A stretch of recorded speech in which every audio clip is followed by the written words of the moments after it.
빨리 지나가는 청량한 하늘에는 가을로 가득 차 있습니다. 가을의 정취가 점점 짙어지고 있는데요. 안도현 시인의 가을 엽서 한 장 띄우면서 인사드립니다. 한 잎, 두 잎, 나뭇잎이 낮은 곳으로 자꾸 내려앉습니다. 세상에 나누어 줄 것이 많다는 듯이 나도 그대에게 무엇을 좀 나누어 주고 싶습니다. 내가 가진 게 너무 없다 할지라도 그대여 가을 저녁 한때 낙엽이 지거든 물어보십시오. 사랑은 왜 낮은 곳에 있는지를. 네, 각자 욕망 추구에 몰두하고 있는 세태에서 가을을 맞아 자신의 소임을 다하고 낮은 땅으로 돌아가는 낙엽을 통해서 우리에게 진정한 사랑의 의미를 던져주고 있습니다. 사는 것이 너무 힘에 겨워 인생의 무게로 쓰러질 때 우리의 사랑이 필요한 거겠죠. 전국의 정신장애인 가족, 정신장애 당사자, 그 외 정신장애인 인권 향상을 위해 애쓰시는 관계자 여러분 안녕하십니까? 정신장애 인식 개선 사업 어디로 가야 하나? 솔직한 라이브 쇼 오늘 토론 진행을 맡게 된 저는 전 대전복지TV 아나운서 겸 앵커 프리랜서 방송인 이은경입니다. 안녕하십니까? 코로나로 얼마나 힘들고 지친 날들 견뎌오고 계십니까? 그러나 코로나보다도 2중, 3중고를 겪고 있는 것이 우리 정신장애인들에 대한 편견이 아닐까 싶습니다. 여러분 잘 아시다시피 연탄재 함부로 발로 차지 마라. 너는 누구에게 한 번이라도 뜨거운 사람이었느냐. 시인의 함축된 질문을 각자에게 던져보는 시간 되시기 바랍니다. 자, 그러면 오늘 행사에 강의도 해주시고 오늘 여는 강의를 해주실 발제 발표해 주실 대전 재활협회 회장 이병범 회장님을 소개하겠습니다.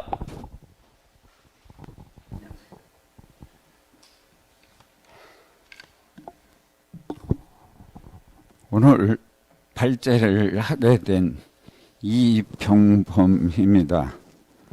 먼저 이런 자리를 마련해 주신 대한정신장애인 가족협회 관계자 여러분, 보건복지부 정신정책과 관계자분, 특히 후원을 물심양면으로 해주신 한국 얀센 치약회사에게 감사를 드립니다. 저의 양력을 간단하게 말씀드리겠습니다.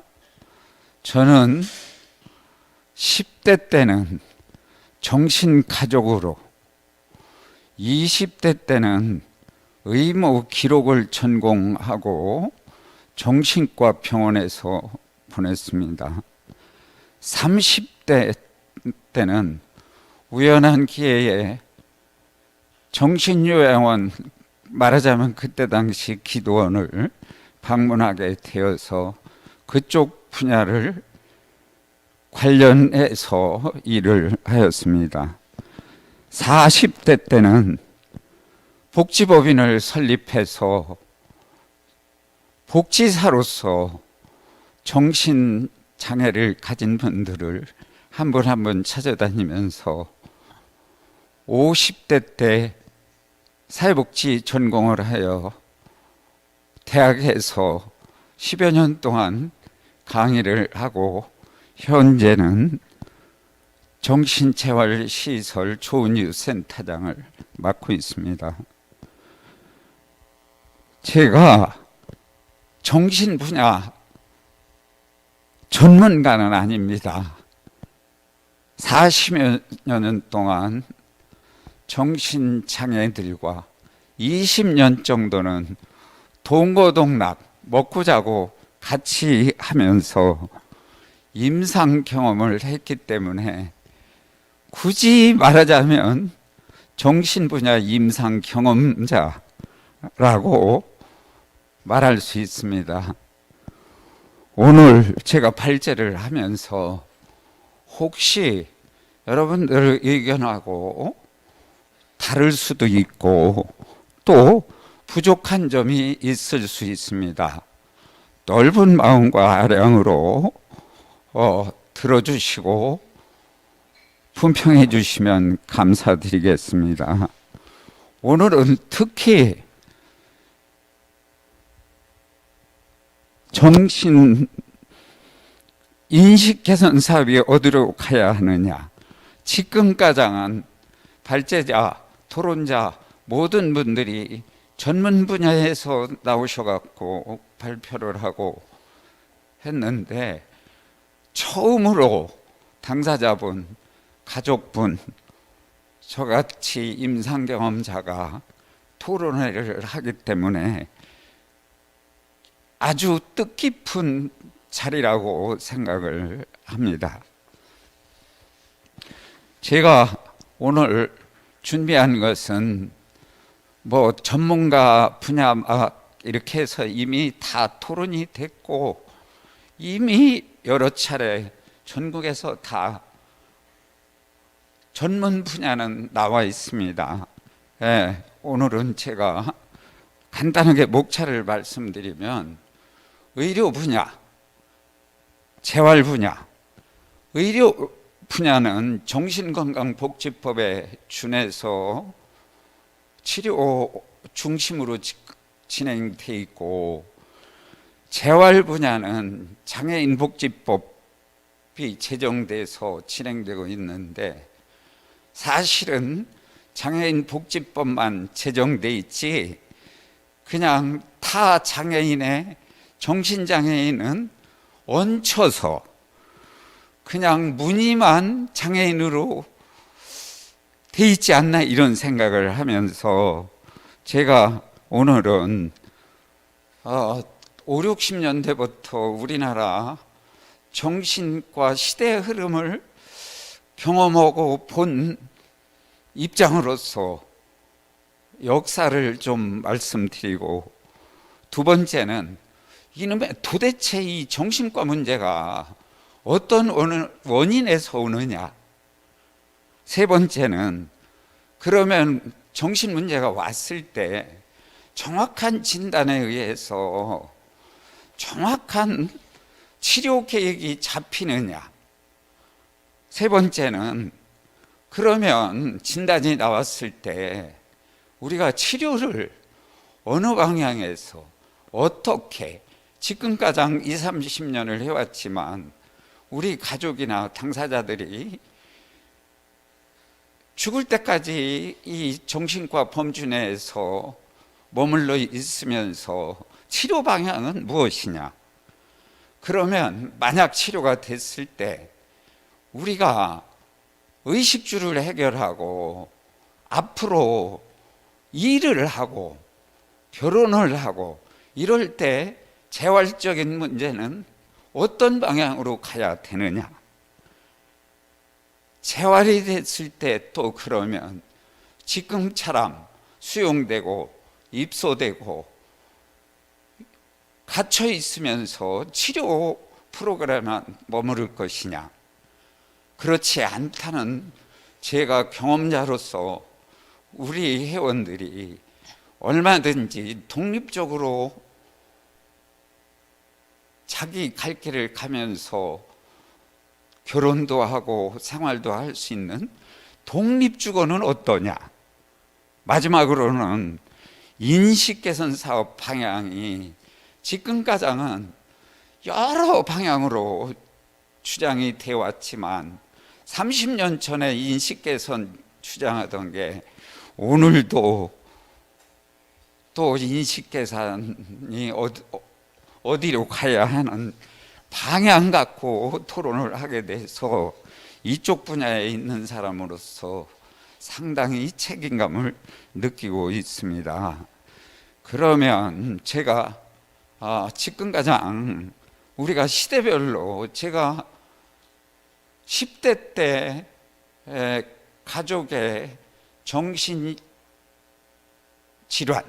말하자면 그때는 정신분열, 지금은 조현병이라는 가족, 우리 장영께서 이완되면서 제가 초등학교 5학년 때 닥트려서 그 경험을 보아온 사람입니다.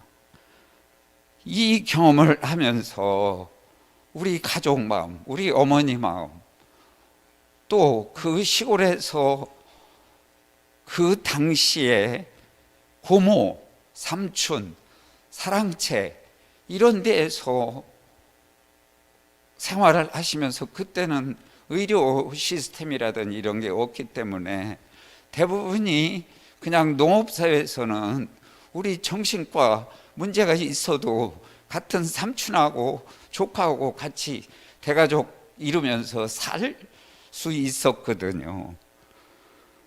이 과정을 거치면서 제가 이쪽 방향으로 선택하게 된 원인도 사실은 가족이 정신과 문제로 이완돼서 가족 경제, 또 부모의 그 어려움, 모든 것을 보면서 방향을 잡아서 지금은 이런 임상 경험자로서 이런 자리에 서게 됐습니다.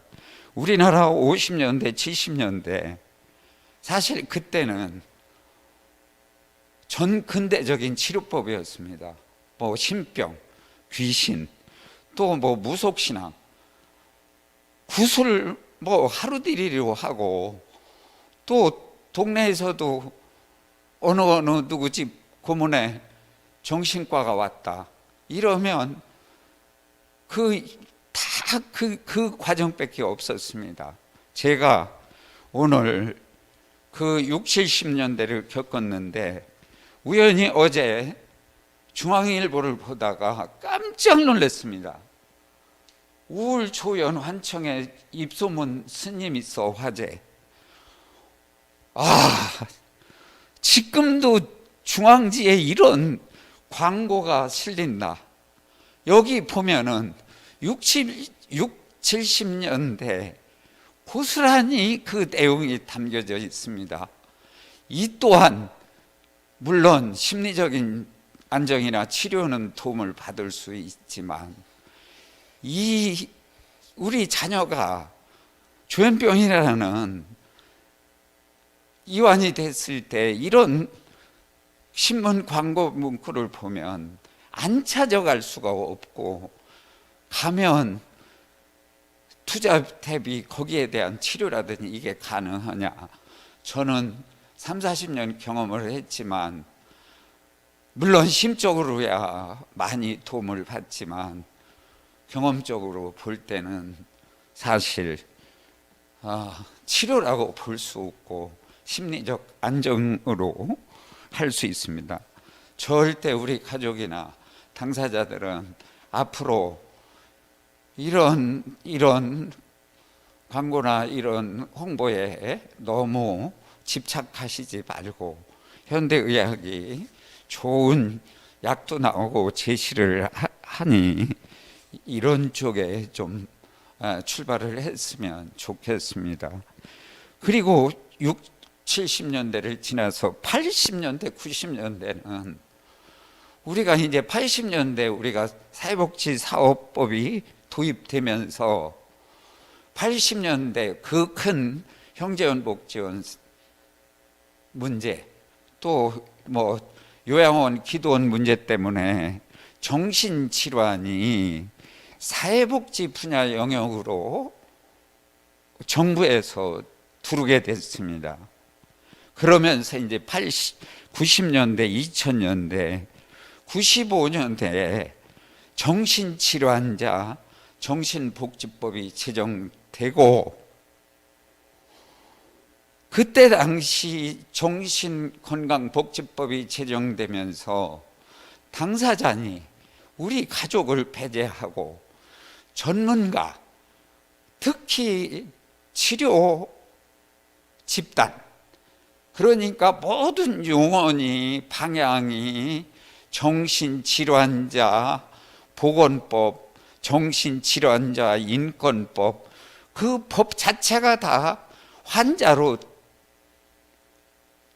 법이 변경해서 최초 출발을 하게 됐습니다.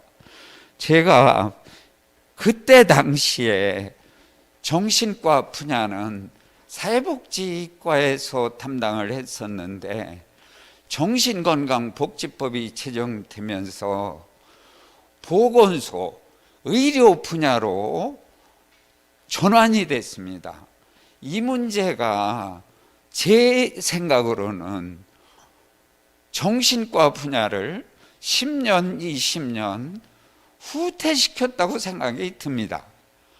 저는 지금도 보건 분야에서 사회복지 분야로 정신건강복지법이 전환돼야 한다고 생각을 하는 사람 중에 하나입니다.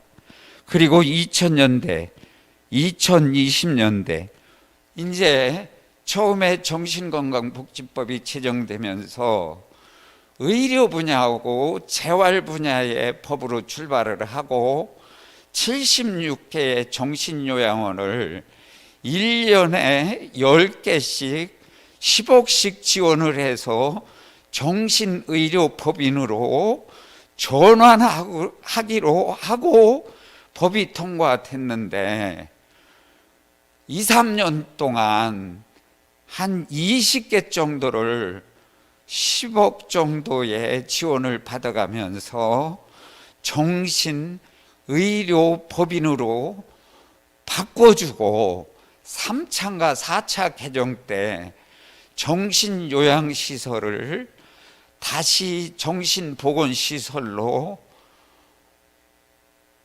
넣었기 때문에 현재 전국에 정신요양시설이 56개 정도 물론 필요합니다. 거기에 한 10,000명 정도가 입소 수용돼 있는 거로 알고 있습니다. 앞으로는 사실은 치료냐 재활이냐, 치료는 의료기관, 재활은 사회복지 분야, 정신재활 시설에서 맡아가야 옳다고 생각합니다. 이 정신보건법이 제정되면서 문제점이 뭐냐? 그 당시에는 베드 수로 치면은 3, 4만 베드가 현재 8, 9만 베드로 확대됐습니다. 그러면 8, 9만 베드가 확대됐을 때 8, 9만은 우리 정신장애를 가진 분들이 채워져야 하잖아요. 거기 들어가야 하잖아요. 그러기 때문에 앞으로 정신건강복지법은 이게 수용이나 치료 시스템이 아닌 재활 시스템으로 변경을 해서 전국에 많이 설립을 해야 하는데 지금 재활시설이 전국에 한 400개 되거든요. 저는 1000개 이상 설립이 돼서 진짜 우리 동네에서 가까운 데서 우리들이 다니면서 복지관처럼 프로그램이라든지 직업재활이라든지 이거를 할 수 있는 시스템이 빨리 들어야 한다고 생각을 합니다. 물론 보건복지부에서 2005년가량 400여 개를 더 증설을 해서 지금 계획을 하고 있지만 예산은 지방자치에서 지원을 하기 때문에 지금 있는 시설도 줄이고 또 축소시키는 현상이 지방자치에서 오기 때문에 빨리 이거는 중앙에서 예산을 확보해 갖고 확대 정책으로 가줘야 말로만 무슨 당사자 위주, 가족 위주 이런 정책이 실현될 수 있지 절대 제가 20, 30년 봐왔지만 거의 불가능하다고 저는 판단이 듭니다. 그러면 다음은 이게 이제 제가 발병원에는 전문가는 아니지만 이제 10여 년, 15년 정도 강의를 하다 보니까 우리 정신과정 문제가 아직도 원인이 밝혀지질 않았습니다. 원인이 밝혀지질 않으니 치료도 쉽지 않습니다. 근데 제가 의학적으로 또 심리적으로 환경학적으로 학자들이 우리 인간이 태어나서부터 아예 고대 시대 때는 뭐 심령이나 심리적으로 온다. 또 그게 아닌 상태에서 또 뇌에서 온다. 생물학적으로 온다. 그렇지 않다. 또 어느 아프리카나 어디 이런 데에서 발생하는 율이 높으니까 이거는 환경적으로 온다. 이렇게 세 트랙으로 지금 발병 원인을 구분을 하고 있습니다. 현재는 생물학적으로도 보고 심리적으로도 보고 환경적이 다 토탈로 온다. 그게 맞겠지 어떻게 보면. 근데 현대의학으로 보면 8, 90%가 생물학적, 뇌, 쉽게 얘기하면 머리에서 온다고 하면서 지금 약물 치료라든지 여러 방향에서 지금 좋은 효과를 보기 때문에 90% 이상이 뇌 생물학적으로 온다고 지금 판단을 합니다.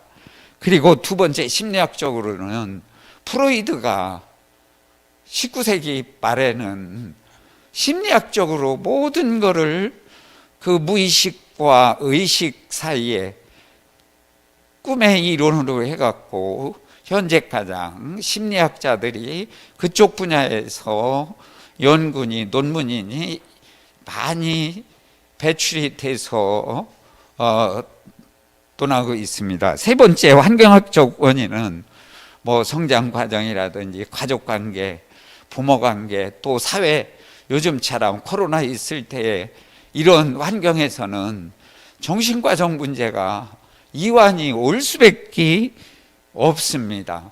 여기에서 단 제가 경험으로는 생물학적으로 오는 원인은 어쩔 수 없이 받아들일 수밖에 없습니다. 또 환경적으로 오는 거, 하루아침에 50평 아파트로 이사 갈 수 있습니까? 그렇게 안 되더라고요. 결국은 환경적인 거를 바로 바꾼다. 우리 사회가 정신과적 편견을 갖고 있으니까 니들 빨리 바꿔라. 되지 않습니다. 단 심리학적 문제, 이거는 여러 가지 종교적 문제라든지 또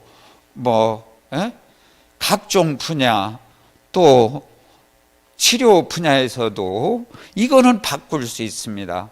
부모하고 우리 당사자의 관계가 원만치 않다든지 이쪽 분야에서 거리감이 있어갖고 이런 스트레스라든지 트라우마가 생겼으면은 심리적 측면에서는 얼마든지 저희들이 안정을 해서 우리 회원들이 갈 수 있다고 저는 생각을 합니다.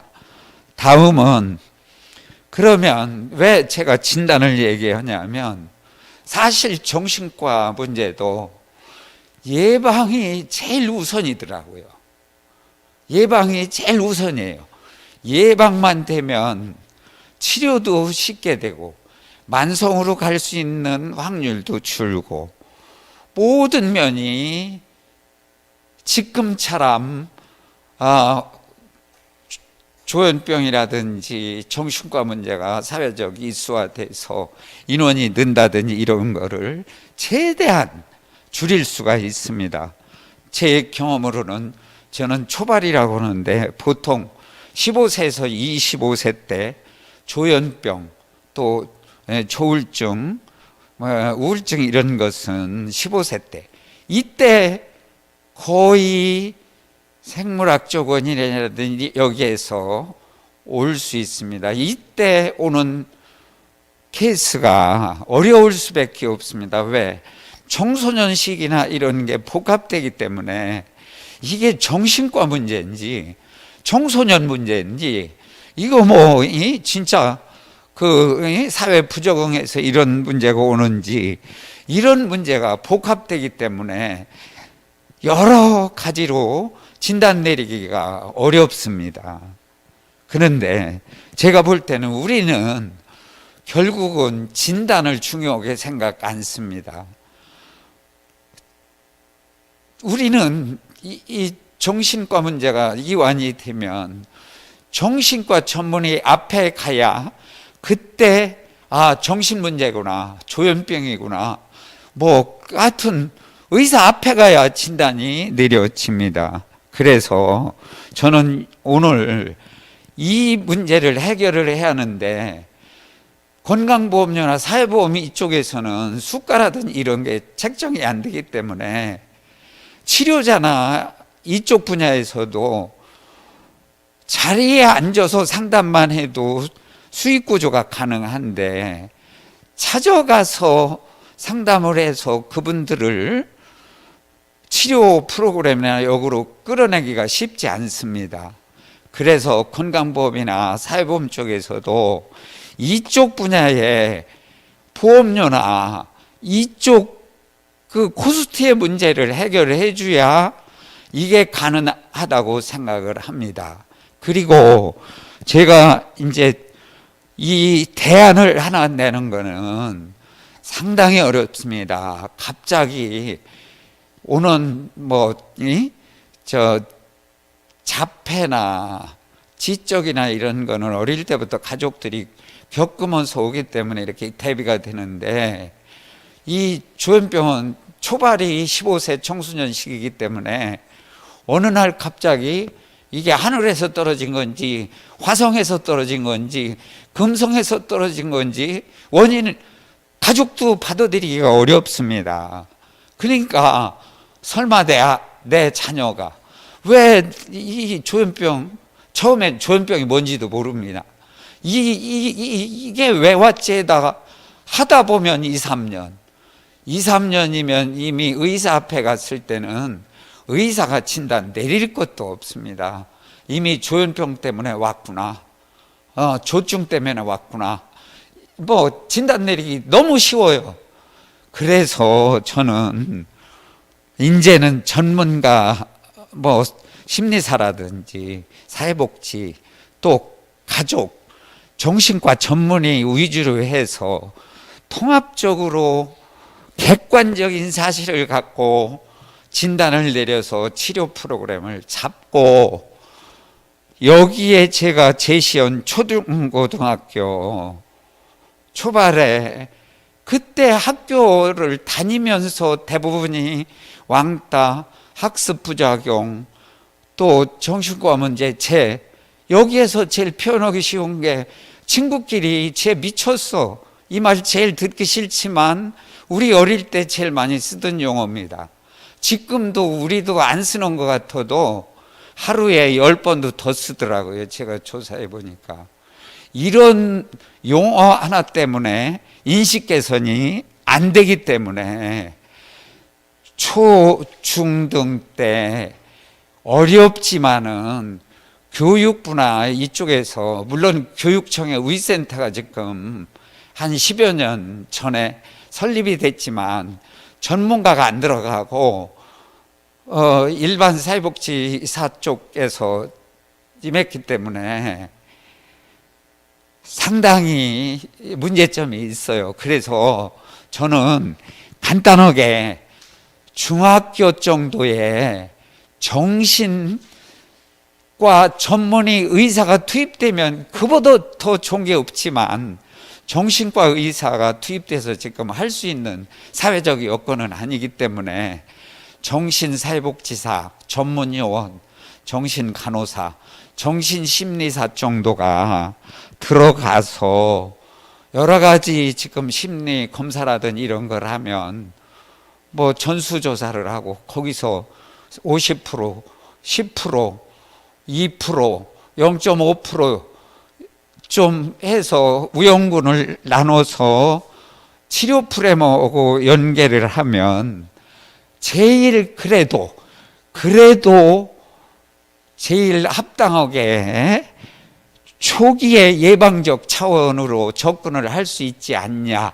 그래서 교육청하고 행정, 시장, 군수님들한테 진짜 어렵지만 출발을 해 줬으면 하는 바람이 있습니다.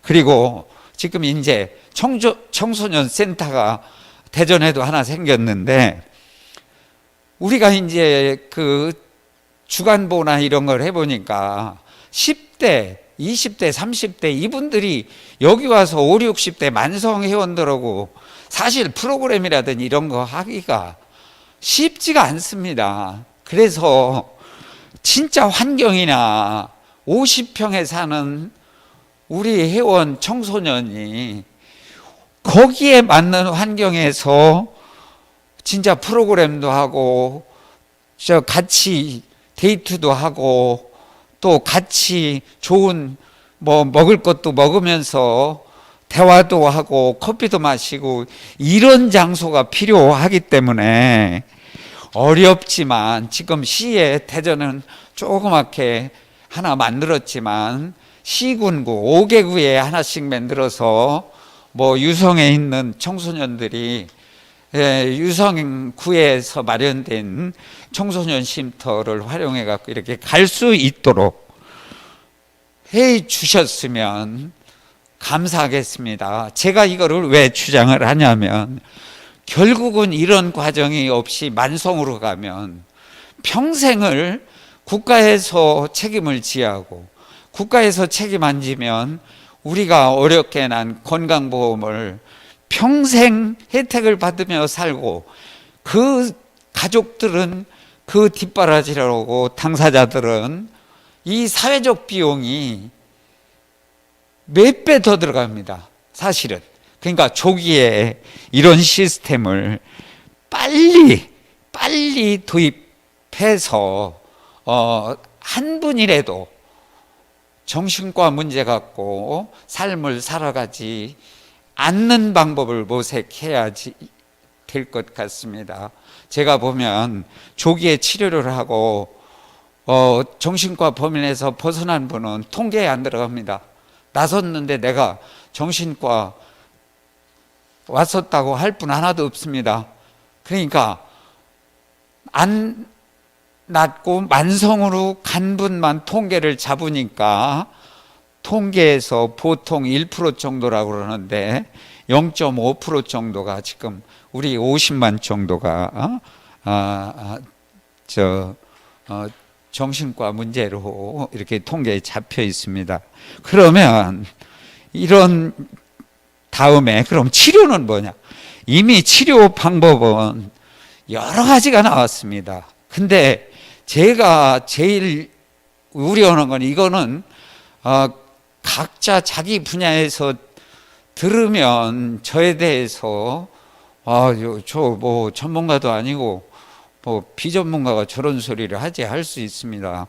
왜 그러냐면, 치료는 우리의 문제점은 자기 각자의 밥그릇 싸움 때문에 당사자나 가족 입장에서 치료가 어렵습니다. 의사는 의사 입장, 재활은 재활 입장, 또 요양원은 요양원 입장, 이런 시스템이 통합이 안 되고, 정신과 병원은 이쪽으로 오야 한다, 또 재활 분야는 이쪽에 와서 치료를 해야 한다, 또 특히 운영자 중심입니다. 저도 사회복지법인을 해서 운영을 해봤지만 내가 대표가 최고 높아, 내가 하라는 대로 해. 물론 여기 우리 직원도 와 있지만 센터장을 하면서도 제가 여러 번 강조하는 거는 수직적인 관계, 원장이 제일 높고 그 다음 사회복지사가 이렇게 수직적인 관계가 되면 그 문제가 그대로 저희 당사자나 한테 수직적으로 가기 때문에 지시형이 되더라고요.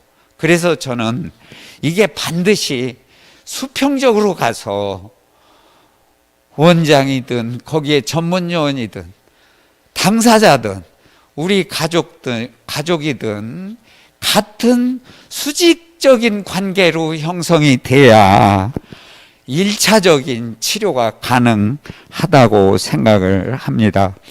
여기 대전에 특히 다른 곳보다는 정신재활시설이 조금 많습니다. 이식 29개인데 전체적인 우리가 대전만 해도 정신장애 등록장애인이 3천, 일반 정신질환자 포함하면 15,000, 20,000이 되는데 29개 갖고 턱없이 부족한데 다른 시도보다는 좀 숫자가 많기 때문에 대전광역시나 여기에서는 현재도 하여튼 여러 가지 조례라든지 지침으로 재활시설을 축소하는데 이거는 안 됩니다. 이거는 보건복지부나 정신가족협회나 당사자협회에서 강력히 우리의 권리를 주장해서 확대시켜서 우리 재활시설이나 동네에 하나 있고 그러면 얼마든지 수용 않고 얼마든지 생활할 수 있습니다. 이 재활시설 확대하도록 저도 노력하겠지만 당사자나 가족분들도 더 열심히 노력해 주셨으면 좋겠습니다. 이 시간이 이제 넘어가니까 조금 빨리빨리 하겠습니다. 여기에서 이제 제가 치료해 보니까 다른 문제보다는 제일 어려운 게 응급 치료가 제일 어려워요. 사고 났을 때 또 응급실에 가 제가 간단하게 이걸 얘기를 할게요. 모병원이라고는 않겠습니다. 저녁에 교통사고가 나서 2명이 치료를 받으러 갔는데 다리가 부러지고 머리가 다치고 그래서 한 분은 응급을 해갖고 응급실에 입원을 했어요. 근데 두 번째 진료받은 우리 회원이 무슨 약 먹느냐니까 조현병 약 먹느냐니까 그 응급실 의사 선생님이 그때부터 얼굴이 확 바뀌어갖고 나가래요. 12시에. 이야, 저는 가족이 아니지만 그거를 응급실에서 겪고 야, 이거는 진짜 응급실이 하나 있어야겠다. 왜 그러냐? 이런 급할 때 우리가 일반 응급실로 갔을 때 너무 어렵더라고요. 저도 의료 쪽에 1, 20년 있던 사람인데도 그 설득이 안 되고 잘못하면 그 응급 의사한테 대들었다고 뭐 신고하면 잡혀가게 생겼더라고요. 그래서 응급거점병원이 이제 충대에 마련이 됐는데 지금 정신건강복지법으로 경찰, 소방, 뭐 전문요원 또 가족 모임에서 이렇게 협조는 아직 안 되지만 가족협회에서도 이제 우리 가족끼리 협조해서 어려울 때 모시고 갈 때가 제일 어렵거든요. 또 24시간 또 항상 어려울 때는 일요일, 토요일 다른 병원 같은 거 쉴 때 꼭 우리 회원들은 증상이 또 나와요. 사고도 치고. 그러니까 이 응급의료센터를 지금 충대에 돼서 잘 됐습니다. 종합병원이 돼야 의료 인력이나 이런 게 충원이 되기 때문에 제가 여기에 이제 수가를 해놨는데 한 20명이 한 달을 치료한다면 한 1억 정도가 되고 의료 인력이 한 의사 3인 뭐 간호사 6인 요거 통계를 내놨어요. 왜 그러냐? 아무리 병원서 응급의료센터를 별도로 만들어서 이거를 해라 그래도 손해나면서는 못해요. 병원서는 못하더라고요. 그래서 제가 이 수가가장 이렇게 해놓은 게 이렇게 해주고 응급 진료비를 한 10만 원씩 하면 300 정도 해서 종합병원 가면 우리 가족들이 지금 한 500에서 1000만 원 들거든요. 그러면 지금 가면 72시간밖에 못 있으니까 한 달 정도만 치료해서 나가면 우리가 탈시서라도 벗어날 수 있고 또 그 후에 재활 쪽으로도 갈 수 있고 모든 게 저는 해결된다고 봅니다. 그러니 종합병원에 응급 시스템을 재활 쪽이나 이런 데는 별도로 해놨어요. 우리 정신과도 좀 별도로 해서 가져오고 우리 당사자들이 병원을 진짜 가고 싶은 병원으로 좀 전환을 해줬으면 좋겠습니다. 그리고 이제 치료는 여러 방향이 있지만 시간상 이렇게 말씀드리고 재활 분야인데 재활 분야도 다 시설이 갖춰지고 지금 전국에서 시범 실시도 하고 하는데 전원시설이라고 있어요. 간단하게 얘기하면 단기보호예요. 제가 20년 전에 일본 갔을 때 일본은 이미 단기보호가 돼서 3개월 동안 병원에서 치료한 후에 단기보호를 보내서 거기에서 증상이 있으면 치료 프로그램, 지역으로 보내려면 재활로, 또 가정으로 보낼 수 있는 3개월 코스가 있어요. 이게 전원시설이에요, 우리나라는. 이거를 지금 서울하고 경기도에서 시범 실시를 하는데 어렵지만 17개 광역시도에 전원시설을 빨리 만들어서 진짜 가족협회라든지 이쪽에 위탁을 주면 우리가 직장을 다 때려치고라도 전원시설 가서 우리의 직업재활이라든지 거기에서 1차적인 재활을 한번 거르고 갈 수 있는 시설, 또 거기에 가족들이 모이다 보면 우리 산업사회로 가면서 우리 정신과 이완된 친구들이 제일 어려워요. 1차 산업이 제일 맞습니다. 하우스를 지어놓고 거기에서 국화를 기르고 동물을 기르고, 이거 너무 좋습니다. 이거 국가 보고 지원해달라고 못합니다.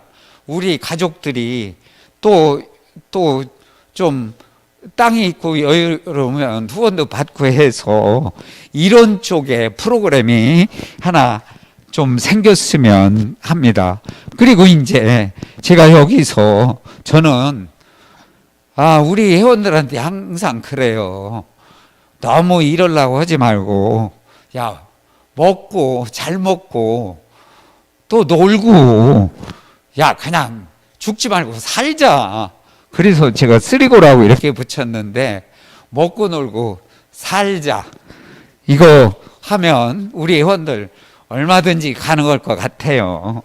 그러면서 이런 게 조성이 되면 우리가 가족협회도 이제 지금은 17개 시도가 있지만 인원이라든지 당사자라든지 발붙일 수가 없었지만은 요번 토론회를 거쳐서 이제는 소비자잖아요. 당사자가 우리 목소리 내고 우리 권한을 찾고, 진짜 우리 10년 20년 인식 개선 하자고 아무리 해놔도 누가 한번 사고 아닌 듯 사건이나, 또 임세원 교수님처럼 한번 사고 나면 10년 쌓아놓은 게, 진짜 제가 이런 표현을 해서 되면 안 되겠지만 도로 앞이 타불되더라고요.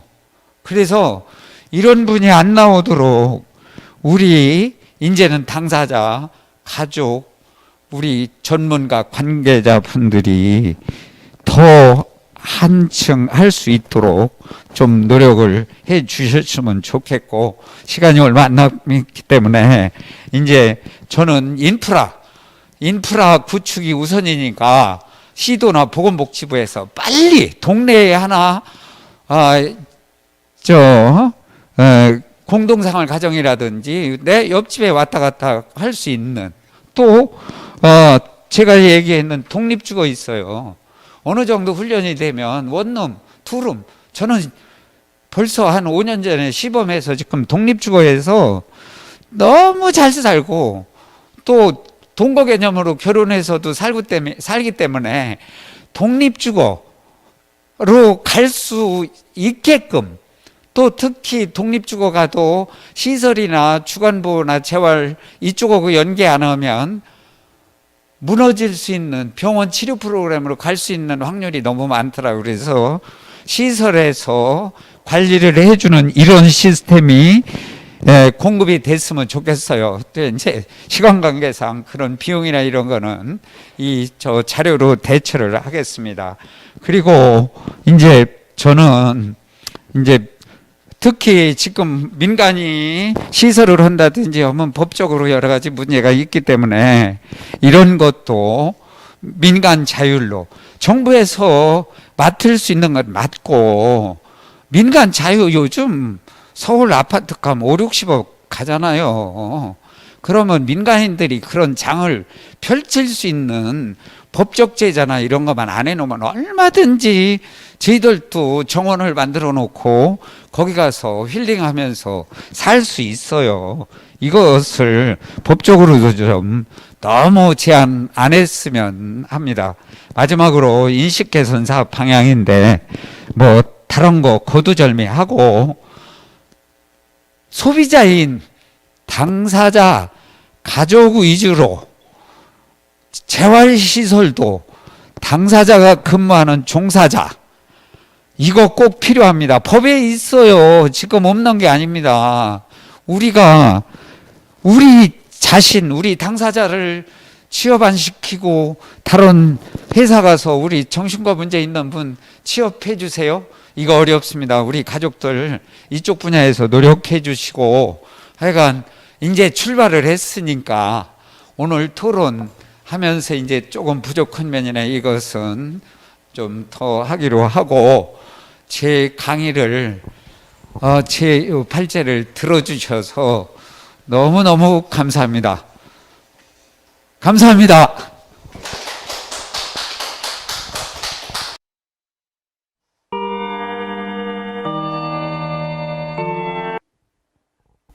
생방송 솔직한 라이브 쇼 대전 국보 모임 공간에서 함께하고 있습니다. 자, 오늘 프로그램은 정신장애인 인식 개선 사업 어디로 가야 하나라는 주제를 가지고 이제 토론회로 준비했는데요. 자, 이 프로그램, 이 방송은 보건복지부와 한국얀센이 후원하고 대한정신장애인 협회가 주최하고 있습니다. 자, 그러면 오늘 2부 토론에 참석해 주신 분들 다시 한번 소개해 드립니다. 제 옆으로부터 정신장애인 당사자 대표 리더이신 권영일 선생님 나오셨습니다. 안녕하세요. 자, 그 뒤에는 자조 모임 행복숲 대표 김미견 대표님 나오셨습니다. 자, 계속해서 정신장애인 인식 개선 교육 전문 강사로 수고하고 계시는 가족회원이신 정상숙 선생님 나오셨습니다. 자, 그리고 오늘 제일 끝에 자리하고 계신 분은 오늘 발제 발표를 해주신 이병범 대전재활협회 회장님 나오셨습니다. 자, 그러면 오늘 발제 발표를 들으시고 느낀 소감, 또 같이 공감하실 수 있는 이 얘기, 또 느낌은 어떻게 들으셨는지 오늘 참석해 주신 분들 좀 통해서 먼저 편안한 마음으로 이야기 들어보도록 하겠습니다. 먼저 정상수 회원님 한번 오늘 소감 좀 이야기해 주실까요? 발제에 대해서 여러 가지 잘 들었습니다. 제가 모르는 것들도 많아서 새로운 것들에 대해서 많이 알게 되어서 너무 좋습니다. 제가 이제 여러 가지 많은 부분에 대해서 잘 들었는데요. 그 중에 이제 몇 가지만 이제 간단하게 얘기를 해보도록 하겠습니다. 첫 번째로 조현병 역사에 대해서 자세하게 설명을 해 주신 점 잘 알게 되어 참 좋았습니다. 그리고 정책에서 말로만 하는 탁상 공론이 아닌 실행하는 정책이 되시길 바라는 마음 간절합니다. 그리고 만성화되면 사회적 비용이 더 많이 들어가기 때문에 조기에 예방이 최우선이다. 그리고 예방을 잘하고 잘 관리하는 게 저희 가족이나 당사자들에게는 가장 좋은 방법이죠. 그래서 학교에서 조기 예방 교육을 하는 것도 필요하고 또 치료 프로그램을 운영하면 좋지 않을까라는 이 내용도 참 좋았습니다. 그리고 10대, 30대, 40대, 60대 당사자들이 치료 프로그램을 할 때 조금 이렇게 10대에서 30대, 40대에서 60대 이렇게 분리를 해서 치료 프로그램을 하면 참 좋겠다라는 생각도 해보았습니다. 그리고 병원 시설 그리고 또 센터 운영자 중심이 아닌 그 수직적이 아닌 평등하고 동등한 수평적 행정이 이루어져야 한다라는 것에 굉장히 공감합니다. 또 응급시에 이명범 회장님께서 아까 발제하실 때 말씀하신 것처럼 병원의 응급실에 갔을 때 당사자들이라고 하니까 이 차별했던 그 부분이 있었는데 그 얘기를 들었을 때 정말 마음이 아픕니다. 그래서 인식 개선의 홍보가 시급히 필요하고 중요하다는 생각이 아주 많이 듭니다. 제가 간단히 홍보에 대해서 여기를 좀 얘기를 하고 네. 그 부분은 이제 지금 우리가 이제 토론 시작하면서 네. 소감 잠깐 여쭤보는 시간이니까요. 짧게 한번 다시 듣고 이번에는 우리 정상수 회원님에 이어서 우리 권영일 당사자 대표께서 오늘 발제 강의 어떻게 들으셨는지 또 공감할 수 있는 얘기를 좀 부탁드리겠습니다. 장숙 회원님 좋은 말씀 해주셨는데요. 저도 비슷하게 느꼈습니다. 그런데 여기서 우리 발제자님 이야기 중에 예방이 중요하다는 말씀을 하셨는데요. 요거 아주 중요한 이야기입니다. 네. 이게 뭐 아무 얘기 아닌 것 같아도요. 실제로는 무슨 이야기를 잘 하느냐 하면 이제 조기 치료가 중요하다라고 많이 강조합니다. 조기 치료 어릴 때 빨리 발견해서 조기 치료를 하면은 예후가 좋아지고 빨리 회복된다는 얘기를 많이 하는데 그 발상하고 예방이 중요하다는 발상하고는 완전히 다른 이야기입니다. 이 우리 발제자님이 얼마나 이 실무를 오래 하셨고 자신도 모르게 조기 치료란 말이 안 나오고 예방이 중요하다는 말이 나왔는지 저는 막 크게 공감했습니다. 네. 그다음에 응급 시스템 문제라든지 전환시설, 그다음에 당사자와 가족 위주로 시스템을 조정해야 한다. 뭐 이런 말씀, 좋은 말씀 잘 들었습니다. 네. 오늘 발제해 주신 분의 또 강의 듣고 예방이 참 중요하다 이런 걸로 이렇게 정리를 할 수 있을 것 같습니다. 자, 다음에 또 진미견 또 회원께서는 어떻게 들으셨는지요?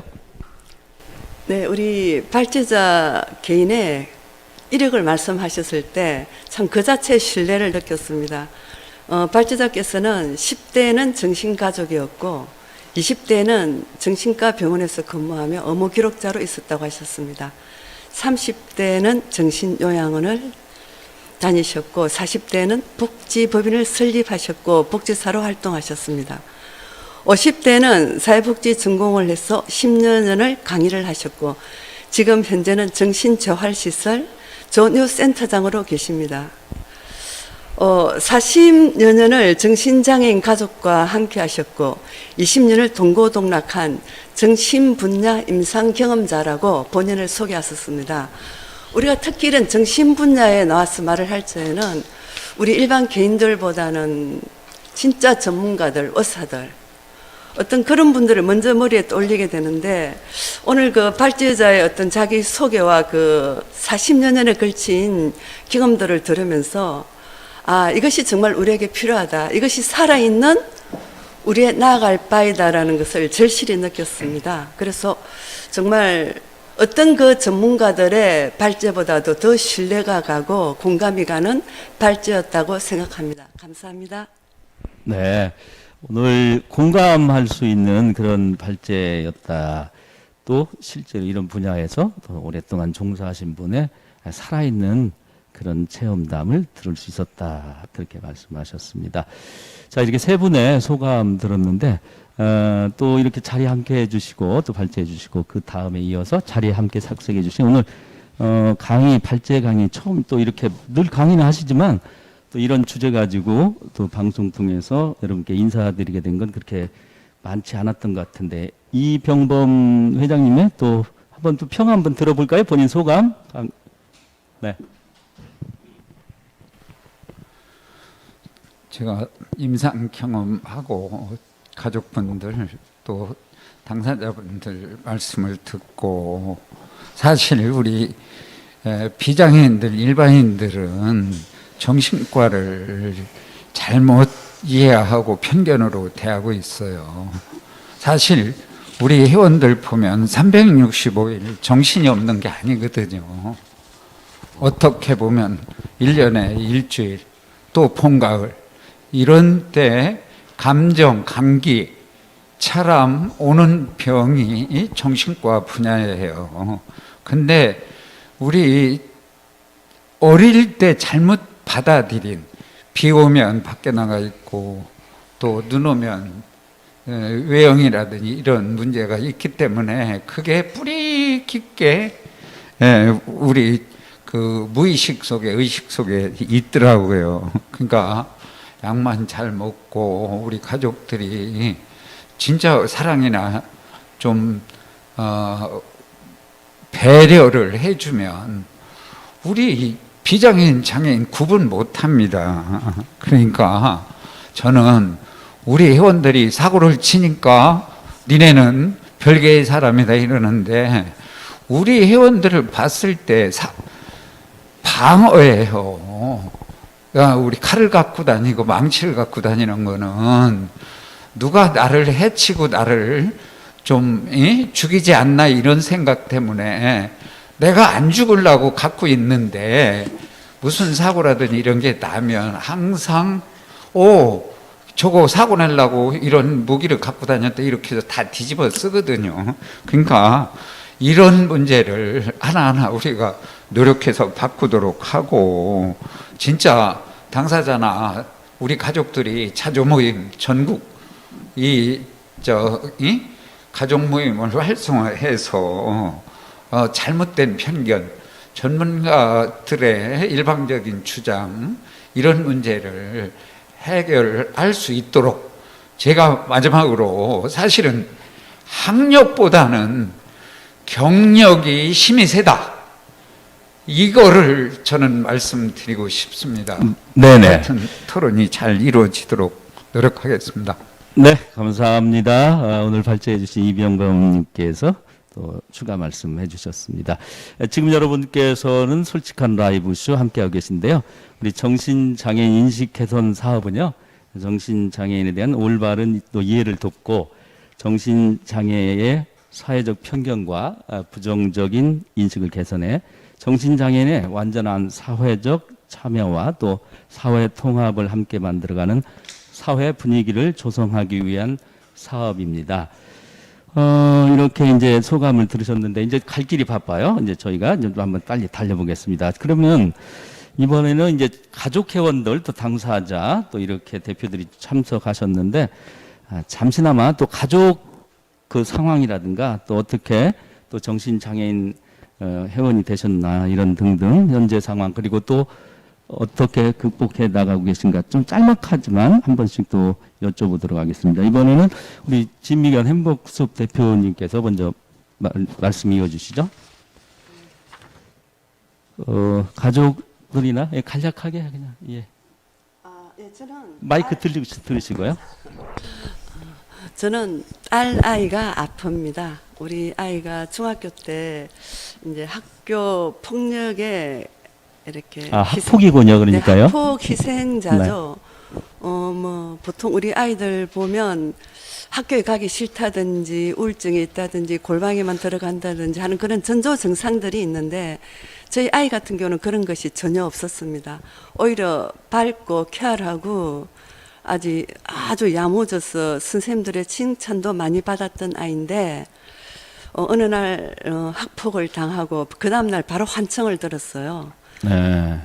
제가 지금만큼의 경험이 있었어도 아이를 이 시간까지 이렇게까지 만들진 않았을 텐데 저뿐만 아니라 대부분의 부모들이 그럴 거예요. 네. 뭐가 뭔지를 모르고 어느 날 아이고 환청을 듣는데 이것이 뭔지를 파악할 수 있는 부모는 많지 않을 거예요. 네네. 저 역시 그렇게 어리석고 미련한 엄마였기 때문에 우왕좌왕하다가 시간을 보내고 아까 우리 발제자께서 아이들이 문제가 생겼을 때 2, 3년을 헤매다가 2, 3년 뒤에 의사 앞에 갔을 적에는 조현병이라는 진단을 받는다고 하셨습니다.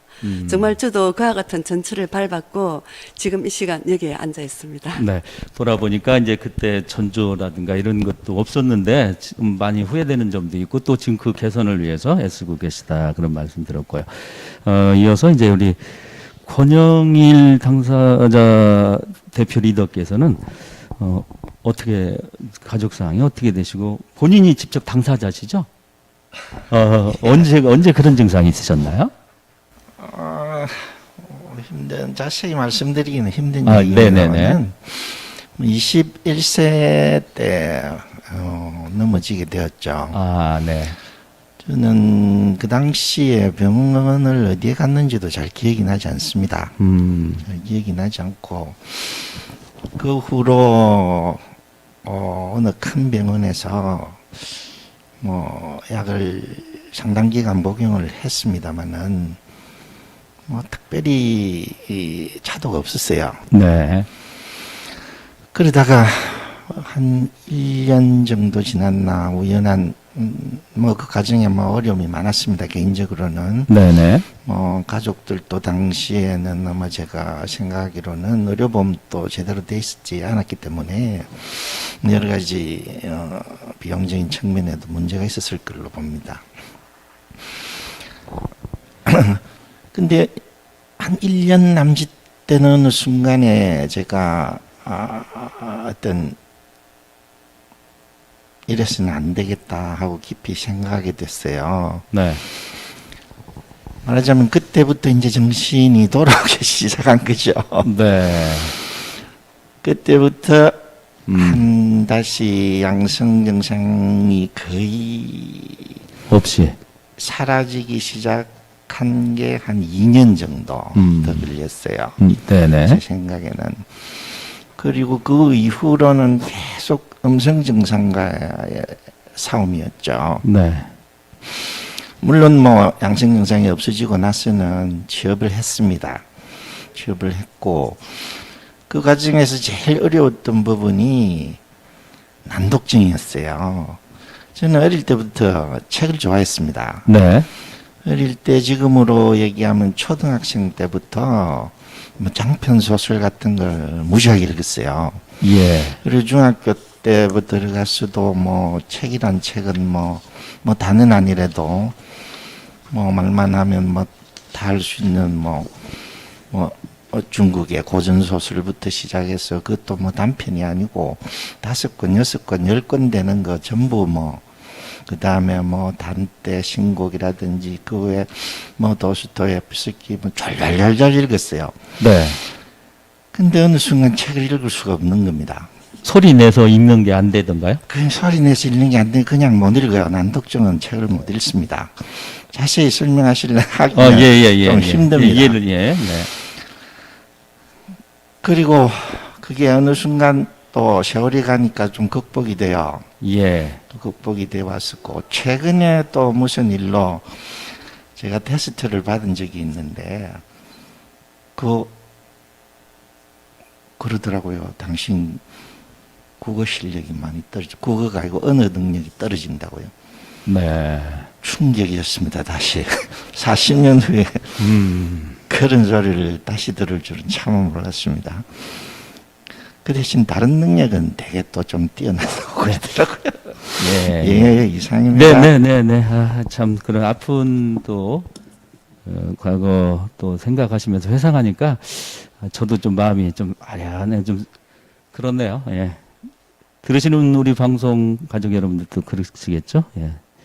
자, 이어서 우리 정상수 가족회원은 또 어떤 또 이런 상황이 있었을까요? 네, 저희 딸애가 지금 현재 31살이고요. 발병했을 때 당시에는 22살.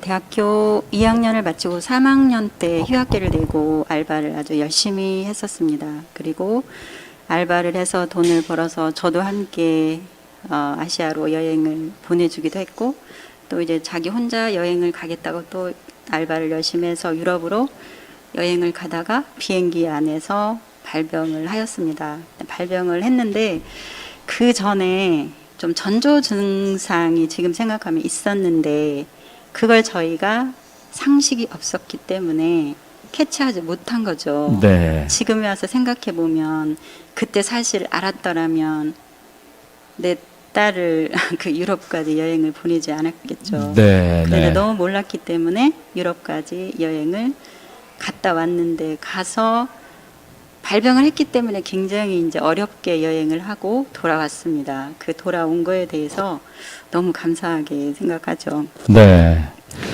그때 이제 돌아와서 병원에 이제 가게 되었어요. 근데 첫날은 잘 몰랐고 이튿날 되니까 아이가 정말 이상한 거예요. 그래서 이제 남편이랑 함께 저는 혼자 케어를 할 수가 없더라고요. 그래서 남편이랑 함께 병원에 이제 응급을 불러서 이제 가게 되었는데요. 그리고 그때는 너무나 이제 여러 가지 정보도 없고 상식도 없고 하니까 오로지 이제 병원에 몰인했었죠. 그러다가 병원에서 우연히 가족을 알게 되었어요.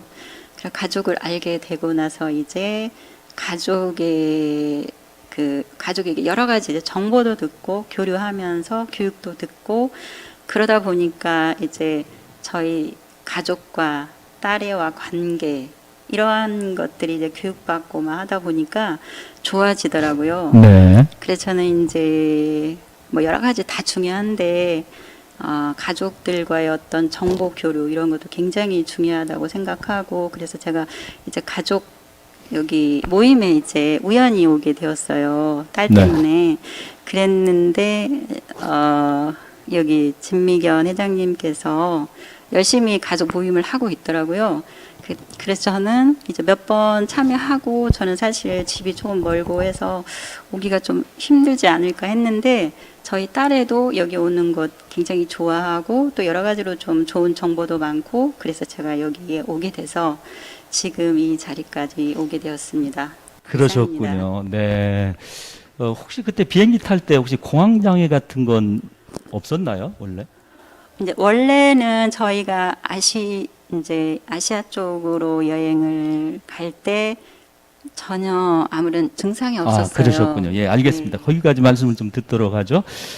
지금 여러분께서는 솔직한 라이브쇼 대전, 세종, 충청 가족 회원과 당사자가 함께하고 있는 솔직한 라이브쇼 함께하고 계세요. 오늘 이분들의 가족 상황을 들으면서 제가 사회자로서 느낀 어떤 시 한 기절이 떠올라요. 신경림 시인의 갈대라는 시에 보면요. 이렇게 표현을 했더라고요. 언제부턴가 갈대는 속으로 조용히 울고 있었다. 그런 어느 밤이었을 것이다. 갈대는 그의 온몸이 흔들리고 있는 것을 알았다. 바람도 달빛도 아닌 것. 갈대는 저를 흔드는 것이 제 조용한 울음인 것을 까맣게 몰랐다. 산다는 것은 속으로 이렇게 조용히 울고 있는 것이란 것을 그는 몰랐다. 이런 시로 위로를 해드리고 싶어요. 이런 말씀을 들으면서 가족으로서 얼마나 아팠을까 이런 생각을 하니까 또 가족들의 고통 또 그래서 복지국가로 갈수록 또 이런 정신장애인에 대한 또 오늘 인식개선 사업을 위한 세미나 또 토론회 등등이 이루어지고 있지 않나 싶습니다. 이제 우리가 약속된 시간이 약 30분 정도 남았습니다. 오늘 1시부터 3시까지의 오늘 토론 행사인데 1부, 2부로 함께 하고 있어요. 자, 지금부터는 좀 달려보도록 하겠습니다. 이제 본격적인 또 토론 좀 짤막하게 할 부분들은 짤막하게 하시고 또 넘어가도록 하겠습니다. 자, 아까 발제자께서도 얘기했지만 정신 불안, 정신 우울증 뭐 이렇게 얘기하다가 병원 가면 코드명으로 딱 조현병 이렇게 진단을 한다 그랬어요. 근데 이런 표현이 무척 싫다고 하시네요. 가족 회원들께서는 그 대안으로 어떤 표현이 있을지 당사자 대표 리더신 권영일 대표 리더께서 한번 말씀해 주시죠. 네, 조현병 자체도 뭐 순화해서 좋은 이름으로 정신분열증에서 고친 걸로 알고 있습니다만은 이제 뭐 상당히 오랫동안 쓰면서 각종 매스컴에서 뭐 이 악명의 대명사가 돼버려 가지고 지금은 조현병이라고 그러면은 뭐 일반인들도 굉장히 싫어하고 반면에 뭐 당사자들도 말을 잘 안 하는 그런 병이라고 생각이 됩니다. 근데 사실 이 많은 오래된 만성 환자뿐만 아니라 오래된 환자들은 사실은 둘 이상의 정신병이 있습니다. 네. 주로 있는 게 조현의 지적장애, 조현의 PTSD, 조현의 조울, 그리고 이게 사실상의 증상이 굉장히 겹칩니다. 겹치고 이 조현병이라는 것만 부각을 해가지고 매스컴에서 계속 노출을 하게 되면은 어떤 이쁜 이름으로 고쳐놔도 얼마 안 가서 또 똑같습니다. 네. 그래서 뭐 저희들이 생각할 때는 뭐 조현병이라는 말은 사실 의사들도 잘 쓰지 않습니다. 자기네들끼리는 스키조라 그러죠.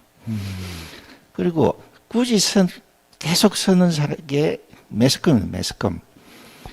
요걸 좀 쓰지 않았으면 좋겠습니다. 차라리 정신장애인이 더 낫고, 그 다음에는 뭐, 요즘 최근 발표된 WHO 보고서에서는 사회 심리적 장애라고 사용하고 있고요. 또 일부 국내 그 당사자 단체에서는 심리 사회적 약자, 요렇게 좀 쓰면 어떻겠느냐 하는 의견이 있습니다. 또 장애보다도 뭐 장애를 많이 쓰지만 약자라고 적어주면 괜히 또 좀 보호하고 싶은 일반인들이 네. 그런 네. 마음도 들지 않을까 하는 생각입니다. 이상입니다. 네, 이 영어 선정에 있어서도 또 불러주고 이렇게 우리 정신장애인에 대한 편견 이런 것들을 또 해소하는 데 있어서도 이 용어도 참 중요하다. 특히 언론에서 언급할 때 사회적, 심리적 장애 또 심리적 약자 이런 표현도 참 순화시켜서 잘 들으면 좋을 것 같습니다.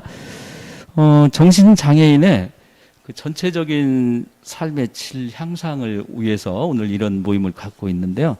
또 시스템이 좀 더 필요할 거 있어요. 외국이나 어떻게 혹시 국내 사례가 있으신가요, 권영일 대표님? 국내 사례는 없고 국내는 말만이 무성합니다. 아주 말만 무성합니까? 네, 말 예. 잘합니다. 네. 우리 대전시에 복지 서비스 지원 조례 정신질환자 보면은 성별 특성에 따른 고용 촉진 및 직업 재활, 응급 응원비, 약자비, 치료비 지원, 정신재활시설, 마을공동체 연계, 지역사회 통합, 동아리 활동 지원, 병생교육 엄청난 많이 지원한다고 써 있네요. 많이 지원한다고 써 있는데 그 밑에 어떻게 하겠다는 이야기는 없습니다. 네. 이렇게 하면 좋겠다는 이야기겠죠. 이게 저희들이 볼 때는 일단은 상업적인 집단 수용과 감금을 막아야 합니다. 요 상업적인 수용이 들어가면요, 흔한 표현으로 화학적 제압이 일어나게 됩니다. 그래서 최대한의 자유가 보장되어야 하고요. 그다음에 국내에서도 한 2군데, 그렇지만 완전한 자유는 아직 우리나라에서 뭐 이야기가 되고 있지 않습니다. 개인적으로는 지금 유행하고 있는 위드 코로나나 마찬가지로 위드 정신장애가 돼야 된다고 생각합니다. 네. 그냥 같이 살아야 되는 거죠. 아무 생각 없이. 그렇지만 아직은 어렵고요. 뭐 저희들도 뭐 막연하게 그냥 하는 얘기고요. 막연은 아니지만. 네.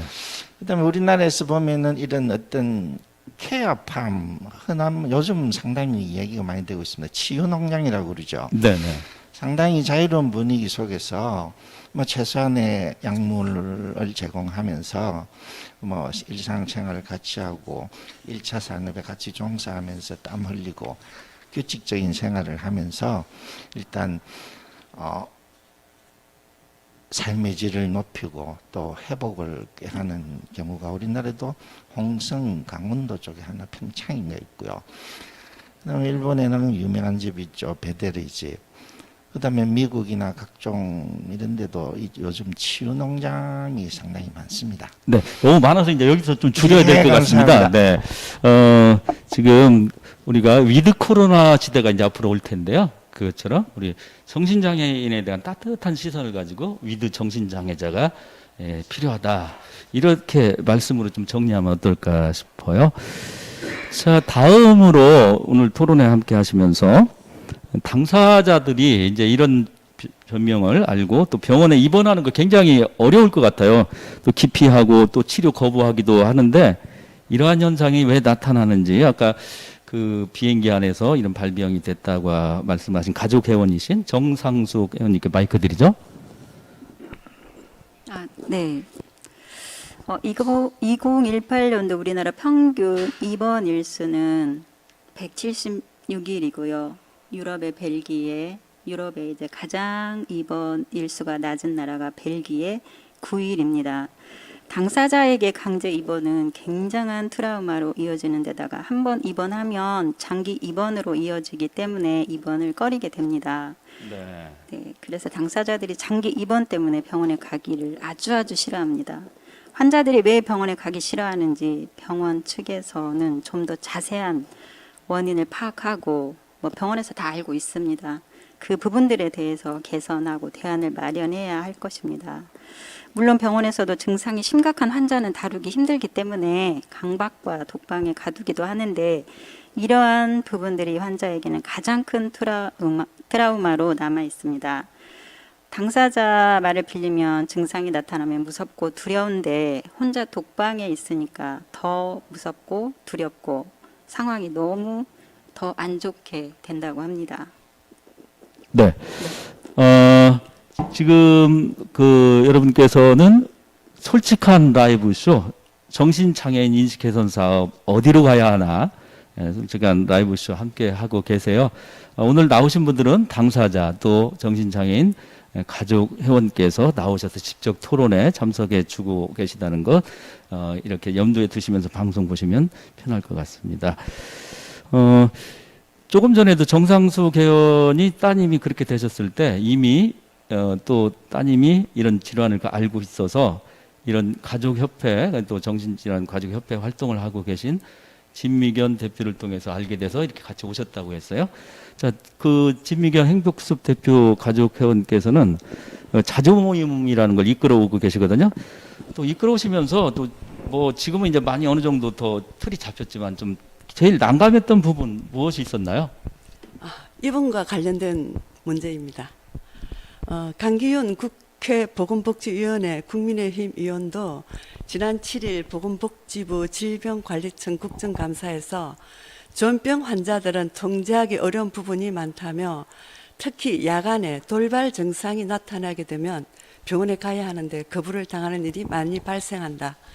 현행정신건강법 50조 3항을 보면 정신의료기관은 지체 없이 정신과 전문의에게 응급 입원한 사람의 증상을 진단해야 하는데 전문의가 없다는 것이 문제라고 꼬집었습니다.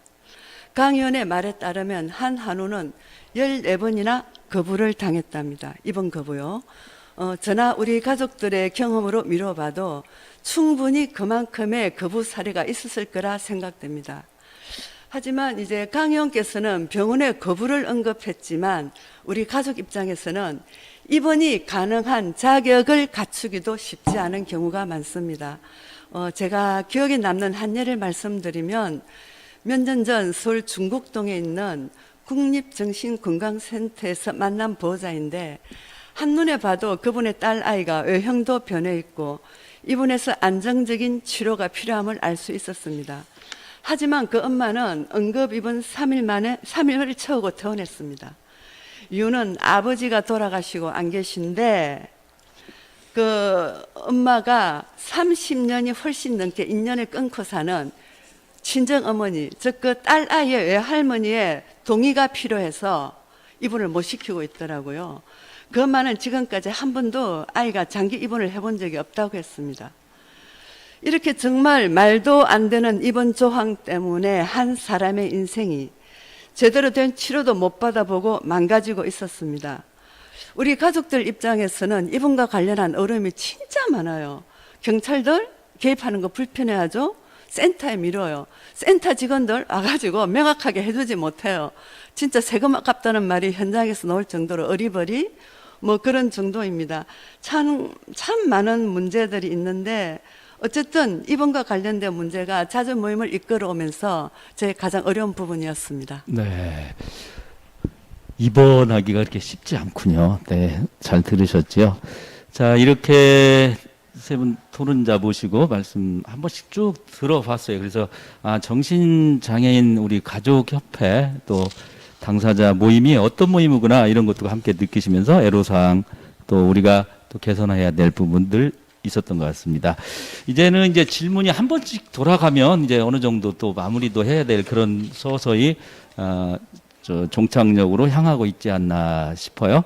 그래서 분위기를 좀 조성하기 위해서 세 분께 잠시 그냥 넌센스 비슷하게 좀 한번 웃고 넘어갈 수 있는 코너 한번 드려볼까요? 자, 우리가 자동차를 다 타고 다니는데 자동차 문을 3개 닫으면 안 되는 이유는요? 4개니까. 아, 4개니까. 예, 저렇게 빠르네요. 예, 그렇습니다. 4개고요. 자, 이제 초등학교 6학년 학생이 이제 중학교를 진학을 해야 되는데 제일 싫어하는 중은요? 예, 로딩 중이죠. 로딩 중. 예, 그렇게 한번 그냥 분위기를 전환해 보겠습니다. 이번에는 다시 당사자들이 이제 병원에 기피하는 그런 것들도 함께 나눠봤고요. 자, 그러면 차별과 편견이 10년 전에 비해서 어떻게 지금 되고 있는가? 어느 분은 더 심화돼 있다 이렇게 이야기하는 분도 계신 것 같은데 이러한 점들 더 완화하기 위해서 또 어떤 부분을 개선하면 좋을까? 다시 정상수 가족회원 좀 마이크 잡아주시죠. 네. 2001년 국가인권위원회가 공개한 정신장애인 인권 보고서를 보면 조사에 참여한 국민 622명은 정신장애인에 대한 편견을 제공하는 원인 1위로 TV와 영화, 신문 등 대중매체를 꼽고 있습니다. 차별과 편견이 10년 전보다 현재 더 많이 증가하였습니다. 여러 가지 이유가 있겠지만 중요한 원인으로는 위에서도 말했듯이 매체에서 너무 과장되게 보도하고 있어 일반인들에게 부정적인 인식을 심어주고 있습니다. 2009년, 2018년 10년 사이 정신질환에 대한 감정 표현 분석 결과를 보면 2009년, 2010년에는 부정적 표현이 69.9%로 거의 70%였었습니다. 헌데 10년 후인 2017년, 2018년에는 부정적 비율이 93%나 증가되었습니다. 긍정적 표현을 생각하는 사람은 7% 정도밖에 안 됩니다. 너무나 심각한 수준입니다. 인터넷과 SNS 발달로 정보가 만연하다 보니 팩트가 있는 반면 오보와 과장된 보도를 많이 하고 있습니다. 뉴스는 당사자들에게 깊은 상처를 주고 폐해는 상처에서 끝나지 않고 뉴스는 여론과 인식에 부정적 영향을 미치고 있습니다. 이들에 대한 편견과 낙인은 당사자를 고립과 통제해야 할 대상으로 만들고 있습니다.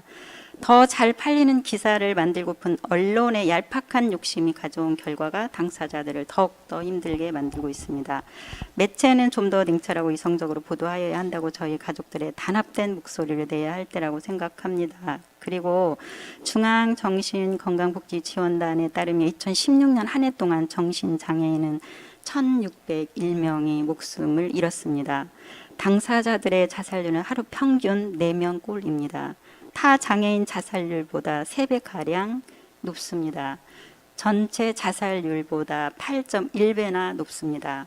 그런데 언론은 이러한 기사는 어느 곳에도 기사화하지 않았습니다. 언론의 자유를 말하기 전에 고통스럽게 살고 있는 당사자들의 고립사나 자살, 그리고 경제적 어려움, 사회적 차별에 대한 개선을 촉구하는 이러한 뉴스 제작에 얼마나 신경을 썼는지 물어보고 싶습니다. 이상입니다. 네, 이 질문에 또 많은 준비를 해주셨군요. 그리고 현 상황에 대해서 이렇게 적나라하게 언급해 주셨습니다. 이어지는 질문은 또 우리 당사자와 또 가족을 위한 정신 응급 시스템 아까 좀 갖춰야 된다고 발제에서도 말씀했는데 그런 점에 대해서 어떤 구상이나 또 바람이 있는지 진미견 대표의 의견을 한번 들어보도록 하겠습니다. 네, 바라는 점 있습니다. 그간 아이와 함께 입퇴원을 반복하면서 절실히 필요하다고 생각된 것은 정신응급 시스템의 변화입니다. 지난 8월 보건복지부에서 정신응급치료와 관련된 14개 병원을 선정한 것과는 별개의 응급 시스템입니다. 우리 정신 쪽은 일반 응급 환자와 상황이 많이 다릅니다. 응급실에 있어 보면 다른 환자들은 아무리 위급하거나 요란한 상태로 왔다 할지라도 어느 정도의 시간이 지나면 입원 확정으로 병실로 이동하거나 아니면 응급처치 후 퇴원하여 귀가합니다. 하지만 우리 정신 쪽은요, 응급실에 간이 의자에 앉아서 아이가 안정되기를 피말리며 기다리죠. 또 요즘 특히나 코로나가 기승을 부려도 우리 아이들은 갑갑하다고 마스크를 벗어 던져요. 수많은 환자 가족이 오가는데 그대로 노출이 됩니다. 마스크를 안 한 일반 응급 환자들도 꽤 있어요.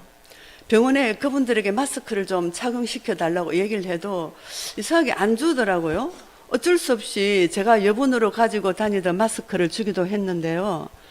그것도 그렇지만 우리 가족들이 오게 되면 욕설과 폭언, 응급으로 오니까 어쩔 수 없어요. 거친 행동을 보이는 우리 정신적 가족을 만나기도 합니다. 고스란히 그 상황을 여과 없이 거기 있는 모든 사람들에게 보여줘야 됩니다. 네. 한마디로 구경거리가 되는 거죠. 참 같은 가족으로서 모멸감이 느껴질 때도 있는데 뭐 어쩔 수가 없었어요. 그래서 제가 이제 가림막을 좀 치거나 하면 또 자기들이 지켜봐야 한다면서 못 치게 해요. 참 마음 아팠습니다. 네. 그리고 또 다른 병상은 환자들이 수시로 바뀌지만 우리는 쪼그자에 앉아가지고 아침까지 밤을 새울 때도 있습니다. 아이가 치료가 필요해서 입원실을 달라고 해도 뭐 지금 입원실 구하기는 하늘의 별 따기죠. 어느 의사는 응급실에 3일을 있을 수 있으니까 응급실에 3일 있어도 말 안 하겠다고 했습니다. 그 쪼그자에 앉아가지고 화장실도 제대로 못 가고 3일 있으려면 있으라는 말이죠. 이것이 과연 배려라고 생각되나요? 저는 아니라고 생각합니다. 응급실에 그 비어있는 안정실이 보여요. 안정실인지는 모르겠지만 어쨌든 침대가 구비된 특별한 공간이 있어요. 거기라도 좀 들어가겠다고 했더니 코로나19 환자 대비용으로 쓸 수가 없답니다. 네. 텅텅 비워놓고. 자, 지금까지 제가 장황한 말씀을 드렸지만 결론은 하나입니다. 우리 가족과 당사자만을 위한 응급의료 시스템이 가동되어야 한다는 겁니다. 응급실 구조 자체가 시장판이에요. 그곳에서 정신의 안정은커녕 우리의 스트레스가 배가 될 때가 많습니다. 쉬운 예로 서울 국립정신건강센터에 있는 응급실처럼 1인 1실 병실이 필요합니다. 그게 보호자도 당사자와 같이 한 공간에서 안정을 꾀하고 또 침대가 있는 곳에서 좀 편히 쉴 수 있어야 되겠다고 생각합니다. 제가 그 국립정신건강센터에 아이와 함께 며칠을 있으면서 제일 마음에 들었던 게 보호자도 침대에서 잘 수 있었다는 겁니다.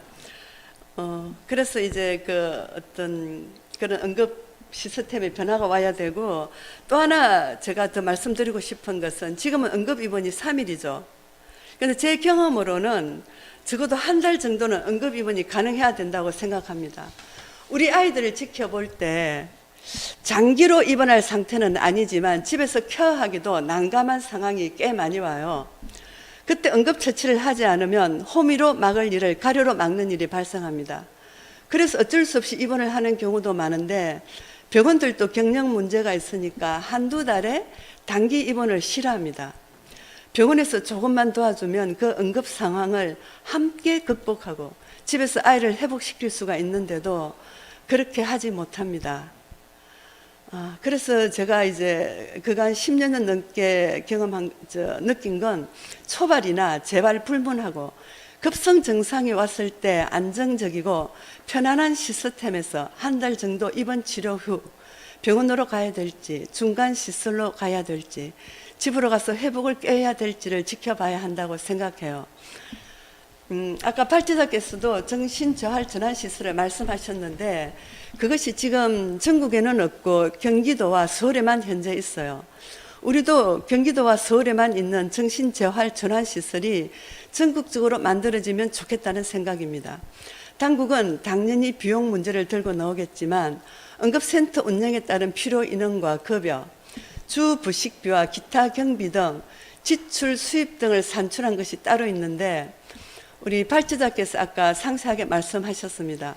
거기에 따르면 매달 수입 1억 2천, 지출 1억으로 월 2천만 원의 이윤을 남길 수 있는 방안이 있어요.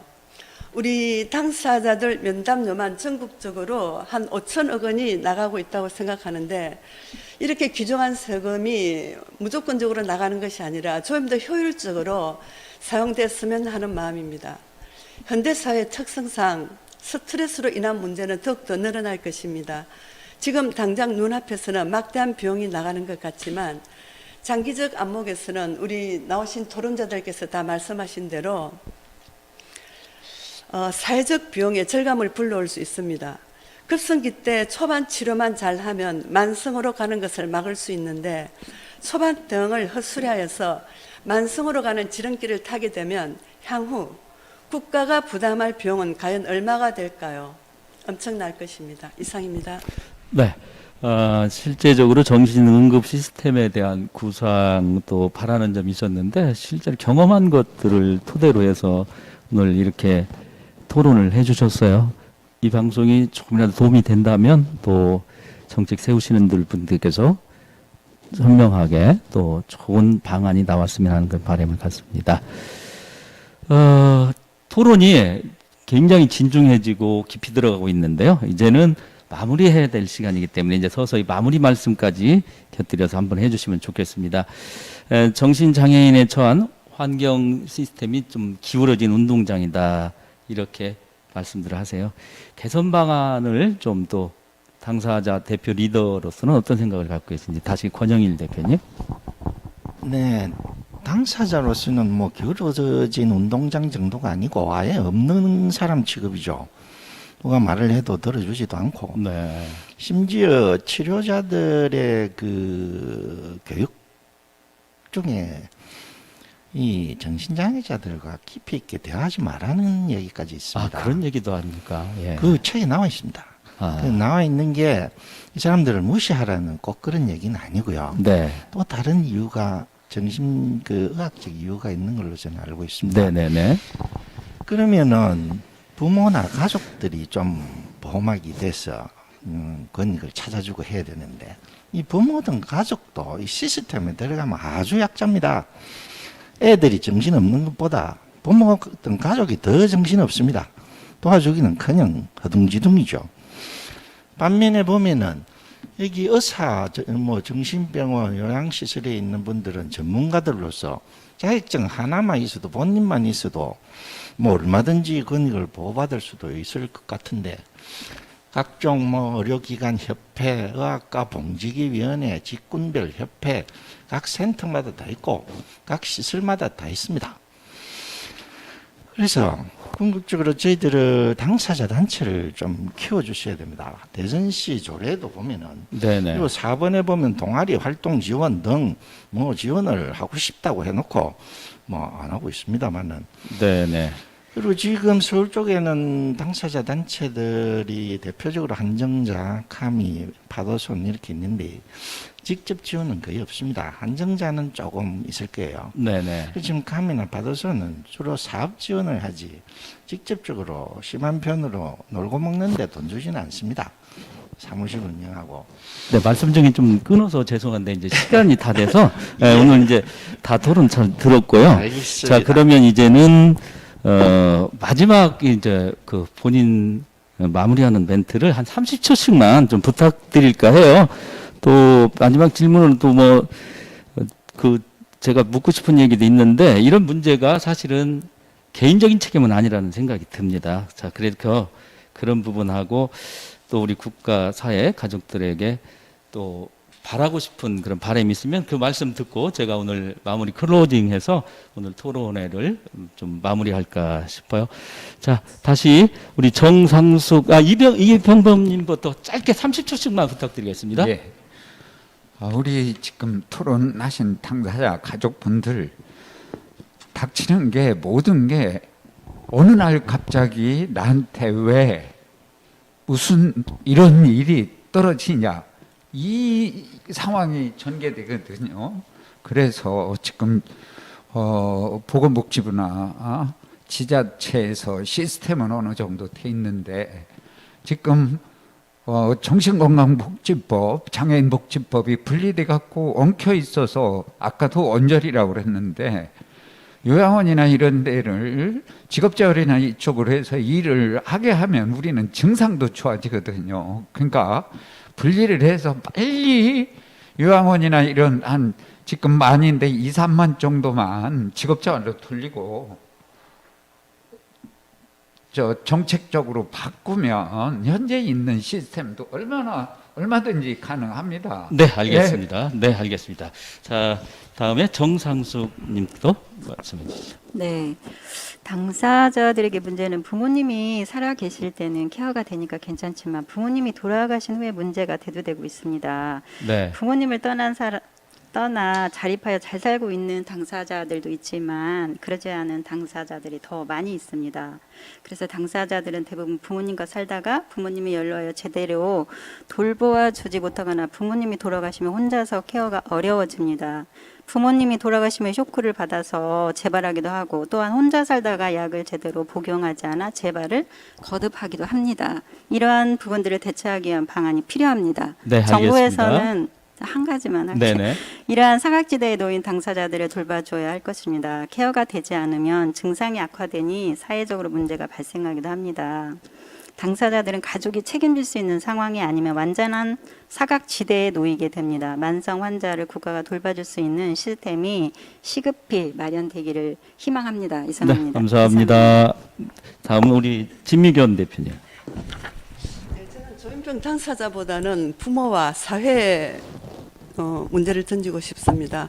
우리 많은 부모들이 조현병은 당사자 개인의 문제라고 생각하고 스스로들은 피해자라고 생각하는 경우가 너무 많아요. 그런데 상담을 하다 보면 예로 아이들의 문제보다는 부모의 문제가 클 때가 많아요. 아까 발제자께서도 우리 정신 쪽의 문제는 세 트랙으로 나눈다고 했죠. 생물학적인 뇌, 가슴으로는 심리, 그리고 성장 과정이나 가족 사회적 병폐로 오는 환경학적 문제.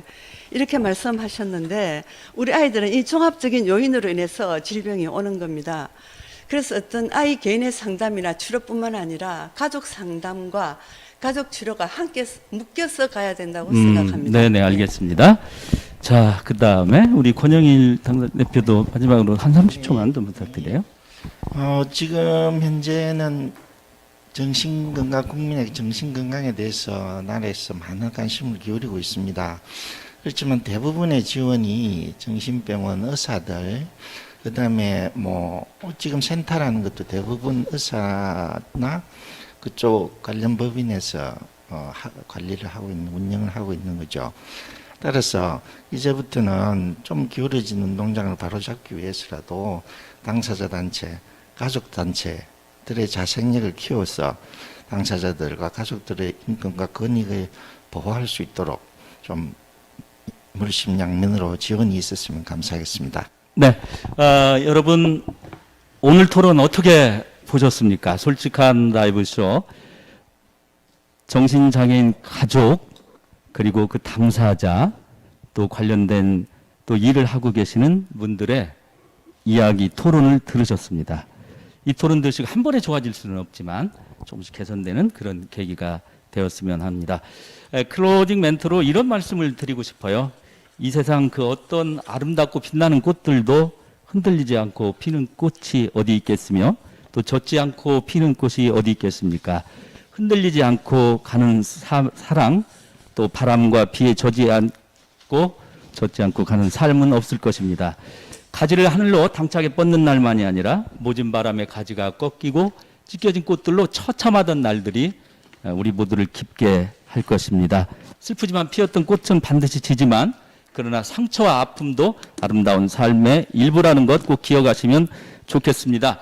길섭에 풀 한 포기 들판에 꽃 한 송이도 매일 사랑으로 지켜보아주면 그 꽃에 생기가 돌고 향기가 피어난다고 합니다. 정신장애인에 대한 인식 개선이 계속돼야 합니다. 우리 모두 포기하지 말고 또 지치지 말고 끝까지 함께 하셔서 좋은 더 개선이 있었으면 좋겠습니다. 대전, 세종, 충청 정신장애인 당사자 가족이 함께한 솔직한 라이브쇼 2021년 10월 20일 대전 대흥동에 위치한 국보 모임공간에서 함께했습니다. 자, 모두 수고하셨고요. 여기서 마치겠습니다. 여러분 안녕히 계십시오.